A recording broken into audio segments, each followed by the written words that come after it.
नारद जी महाराज ने विचार किया कि प्रचार प्रसार होना चाहिए इसका। किस चीज का? कि हमने काम पर विजय पा ली है। तो नारद जी ने विचार करके कहां पहुंच गए? भगवान भोलेनाथ के पास, क्योंकि भगवान शिव सबसे बड़े देवता हैं उनकी दृष्टि में। क्योंकि भगवान शिव ने भी काम को भस्म किया है, काम पर विजय हुए हैं, लेकिन क्रोध पर विजय नहीं हुए। ऐसा विचार कर रहे कौन? नारद जी। नारद जी ऐसा विचार करके कहां पहुंचे? कैलाश पर्वत। और जैसे ही कैलाश पर्वत पहुंचे हैं, कौन? नारद जी। भगवान भोले बाबा ने देखा, भोले बाबा ने विचार किया, नारद जी आए हैं। आइए नारद जी, आपका स्वागत है। आइए, आपका स्वागत है। बढ़िया दिव्य आसन पर बैठाया। आओ नारद जी बैठो। नारद जी बैठ गए उस दिव्य आसन पर। भगवान भोलेनाथ ने सोचा कि नारद जी तो रोज आते हैं और राम कथा सुनाते हैं। क्या? रोज आते हैं और राम कथा सुनाते हैं। कहा, नारद बाबा सुनाइए, राम कथा सुनाइए।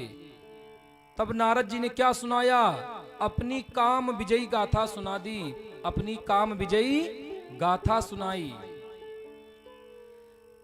आज मारी चरित शंकरई सुनाए। आज इन्होंने मार चरित सुना दिया कि हमने काम पर विजय प्राप्त कर ली है, ऐसे ऐसे करके हमने काम को जीत लिया। तब क्या हुआ? नारद जी को आज भगवान शंकर ने समझाया। क्या कहा है भगवान शिव ने नारद जी से?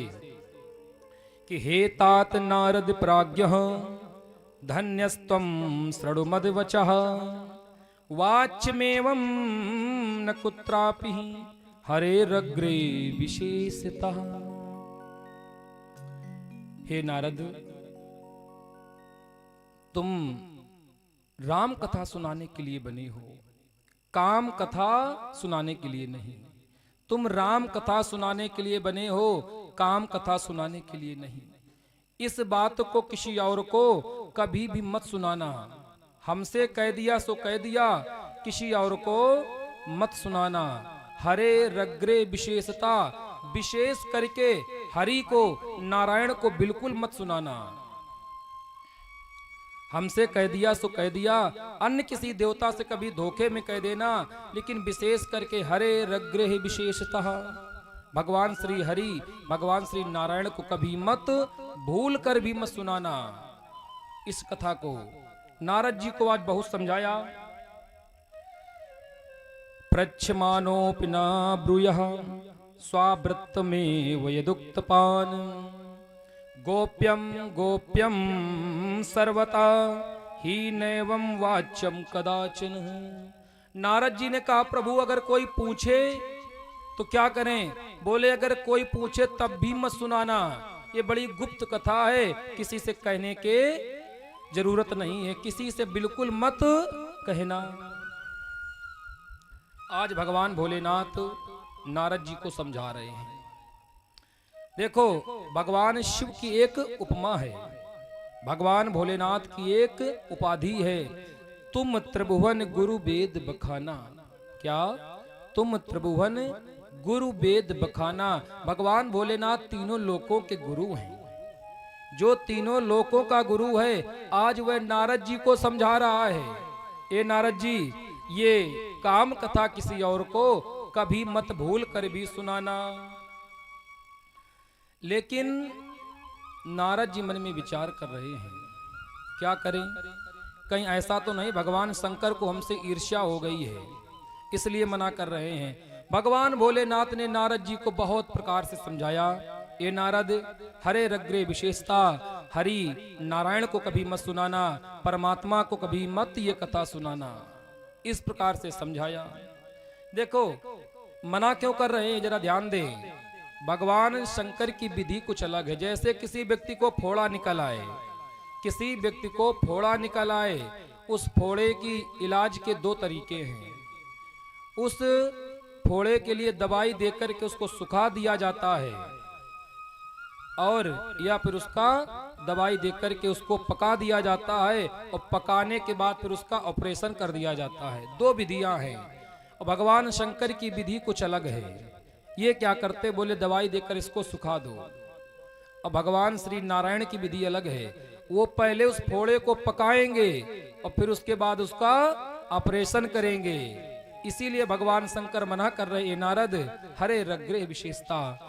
भगवान श्री हरि, भगवान श्री नारायण को ये कथा कभी भी भूल कर मत सुनाना।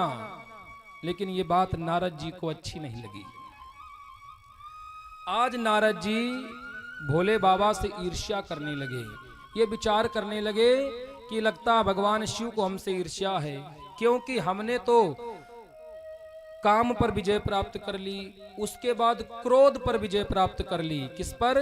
काम और क्रोध पर। और भगवान शिव ने तो काम पर ही विजय प्राप्त की है, क्रोध पर विजय प्राप्त नहीं कर पाए। ये इसीलिए हमको मना कर रहे हैं कहीं हमारी पूजा ना होने लगे और भगवान शिव की कोई पूजा ही ना करे, क्योंकि हम इनसे अब बड़े हो गए हैं।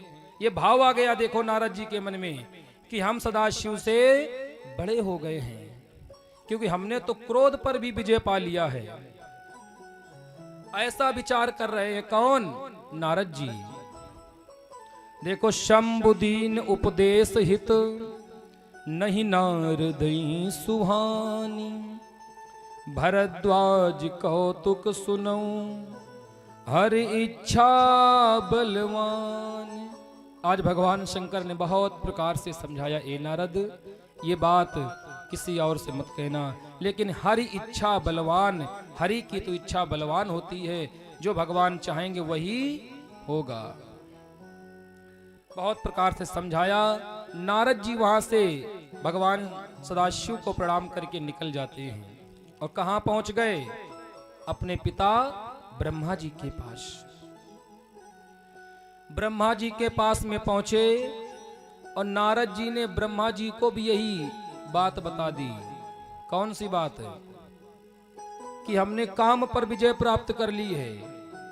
ब्रह्मा जी ने भी समझाया, ए पुत्र हमसे कह दिया सो कह दिया, भगवान श्री नारायण से ये बात कभी मत कहना, भूल कर भी मत कहना। बहुत प्रकार से समझाया, लेकिन नारद जी इस बात को समझ नहीं पाए, क्योंकि वो प्रशंसा से प्रसन्न हुए तो उनके मन में अभिमान आ गया कि हमने काम और क्रोध पर विजय प्राप्त कर लिया है। ऐसा भाव देखो, जब मन में अहंकार आ जाता है, जब मन में अभिमान आ जाता है, तब धीरे धीरे उसके पतन का कारण, पतन की भूमिका बनने लगती है।